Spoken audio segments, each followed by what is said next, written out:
Pozri sa dole. Všetko vyzerá inak, keď si vyššie. Však zrazu to, čo ťa dole stresovalo, pôsobí malicherne. Prečo je to tak? Pretože máš nadhľad. A vieš čo? Takýto nadhľad sa dá naučiť aj keď si práve uprostred cestovej situácie. Na mojich kurzoch učím ľudí prístup, ako si tento vnútorný nadhľad vytvoriť každý deň. Nemať ho iba tu hore, na vyhliadke, ale doma ráno, za 15 minút.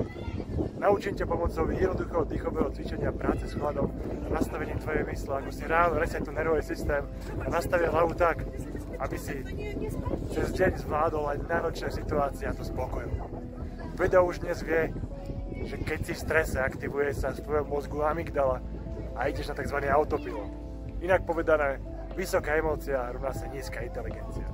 Ale keď máš nervový systém v rovnováhe, aktivuje sa tvoj prefrontálny kortex a zrazu aj v záťaži vieš myslieť kreatívne, riešiť problémy, nevybuchnúť a zostať v pohode.